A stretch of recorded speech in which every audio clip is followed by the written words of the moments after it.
আপনিও যদি অন্নপূর্ণা যোজনার ফর্ম ফিল আপ করে থাকেন তবে আপনাকেও নতুন করে ফর্ম ফিল আপ করতে হবে। আবার পুনরায় দ্বিতীয়বার আপনাকে অন্নপূর্ণা যোজনার এই ফর্মটি অনলাইনে ফিল আপ করতে হবে। এই কথাটি সব জায়গাতেই শোনা যাচ্ছে, কিন্তু কেন, এর কারণটা কি, ভালো করে জানুন। যারা যারা এই অন্নপূর্ণা যোজনার অনলাইনে ফর্ম ফিল আপ করেছিলেন তাদেরকে শুধুমাত্র দ্বিতীয়বার ফর্ম ফিল আপ করতে হবে, যদিও সেটা সকলকে নয়।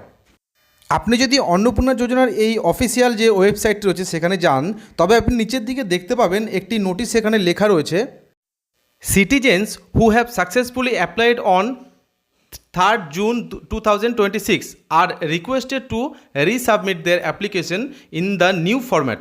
অর্থাৎ আপনাদের মধ্যে যারা গত 3 তারিখে অর্থাৎ জুনের 3 তারিখে এই অন্নপূর্ণা যোজনার ফর্মটি অনলাইনে ফিল আপ করেছিলেন, আপনাদেরকেই আবার নতুন করে যে ফরম্যাট এসছে সেই ফরম্যাটে অনলাইনে আবেদন করতে হবে। অর্থাৎ এর থেকে আপনি বুঝতেই পারছেন, আপনারা যারা যারা অনলাইনে আবেদন করেছেন সকলকেই কিন্তু এই নতুন করে আবেদন করতে হবে না। শুধুমাত্র যারা 3 তারিখে অনলাইনে আবেদন করেছিলেন তাদেরকেই আবার নতুন করে ফর্ম ফিল আপ করতে হবে।